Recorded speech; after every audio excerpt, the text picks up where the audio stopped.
Et vous allez nous parler, qui plus est, ça c'est vraiment un thème pour votre édito Soyez libre, d'un nouveau fléau, vous nous dites, qui menace la France et qui s'appelle, oui, le masculinisme, Elisabeth. Eh bien oui, cher Maxime, vous et moi apparemment sommes inconscients, mais heureusement il y a beaucoup de lanceurs d'alerte. Alors récemment, le grand sociologue Bruno Solo, qui parlait au Sénat et qui nous a expliqué qu'il fallait apprendre aux garçons à respecter les filles. Heureusement qu'il est là.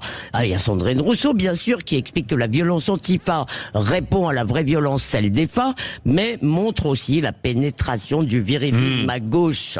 Le HCO, Conseil à l'égalité, je crois, payé par vous et moi pour expliquer chaque année de quoi les femmes sont victimes. Alors en 2026, le focus, c'était sur les masculins. Les masculins, c'est le sexisme hostile, qui n'est pas le même que le sexisme paternaliste. Eh bien, le sexisme hostile toucherait déjà 10 millions de Français. Et enfin, Laurent Nunez, qui a parlé le 9 février à l'Assemblée de menaces masculinistes organisées et décomplexées. Alors le point de départ, eh bien, c'était des appels malveillants en masse sur le 3919, la ligne pour les femmes victimes de violences. Et il paraît que le ministre envisagerait d'appliquer aux sites masculins la législation antiterroriste, vite un PNAM, un parquet national anti-mec.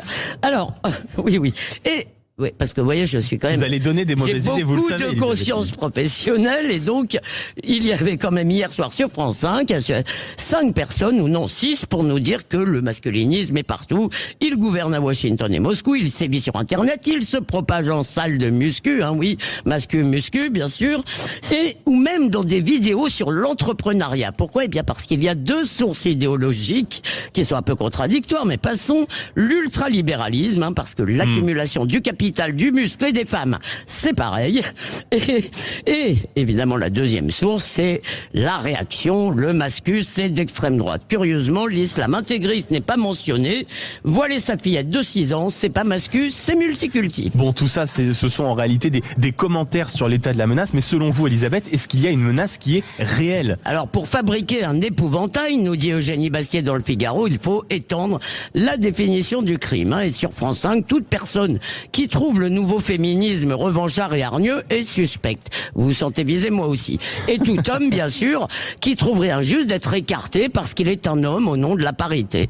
Le parti des médias, bien sûr, ne veut pas entendre parler de crise de la masculinité. Pourtant, depuis l'enfance, des garçons entendent que la masculinité est toxique, la pénétration archaïque et le désir pernicieux, et que les hommes et les femmes, bien sûr, ça n'existe pas. Résultat, beaucoup sont largués et ne savent vraiment pas comment être un homme avec une femme. Alors, pour ce qui est du réel, il y en a un tout petit peu, il y en a un peu, quand même, il y a plusieurs strates. Alors, il y a des influenceurs bourrins, qui regrettent la domination masculine quand la majorité des hommes a compris que des partenaires égaux, c'était plus marrant que des subordonnés, et l'influence de ces bourrins progresserait chez les jeunes. Il y a aussi des entrepreneurs qui vendent de la gonflette psychologique minable, avec comme par exemple des séances de drague de rue, et qui semblent en faire un bon commerce. Alors, d'après ce que je crois comprendre, la seule violence directement imputable au masculinisme, c'est l'arrestation d'un jeune de 18 ans qui fréquentait les sites masculinistes et, dit Monsieur Nunez, voulait passer à l'action. Eh bien, je dis, dommage qu'on n'ait pas été aussi vigilant avec le premier type qui s'excitait devant des vidéos de Daesh.